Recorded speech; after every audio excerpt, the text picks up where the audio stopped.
ওই নোয়াখালী থেকে সুবাড়ি আর নারিকেল এনে আপনারা আপনাদের টিমকে প্র্যাকটিস করতে বলেন, এছাড়া তো আর উপায় নাই ভাই। আরো একটা উপায় আছে ভাই, সেই উপায়টা আমি বলি।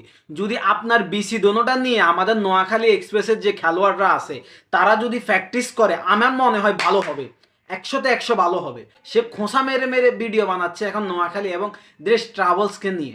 মানে নোয়াখালী এক্সপ্রেস প্র্যাকটিস করার জন্য বল পাচ্ছে না এবং কি লজিস্টিক পাচ্ছে না। একটু ভুল বুঝাবুঝি হয় খালেদ মাহমুদ সুজন এবং সহকারী কোচের সাথে। নোয়াখালী এক্সপ্রেসের যে ম্যানেজমেন্ট আছে রাজশাহীর, তাদের সাথে একটু ভুল বুঝাবুঝি হয়। সে ভুল বুঝাবুঝি হওয়ার কারণে খালেদ মাহমুদ সুজন মাঠ সাইডে সিএনজি নিয়ে চলে যায়। পরবর্তীতে কিছুক্ষণ পরেই নোয়াখালী এক্সপ্রেসের ম্যানেজমেন্ট সে কোচদেরকে বুঝিয়ে মাঠে নিয়ে আসেন, সব সমস্যার সমাধান হয়ে যায়।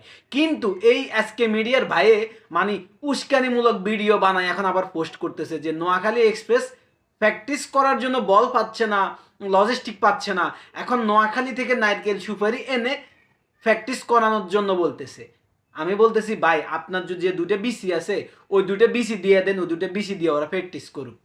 আর না হয় পারলে নোয়াখালীকে সাপোর্ট করুন, ভালো কিছু বলেন, বেজাল লাগানোর জন্য ভিডিও বানায়েন না ভাই, অনুরোধ রইল আপনার কাছে।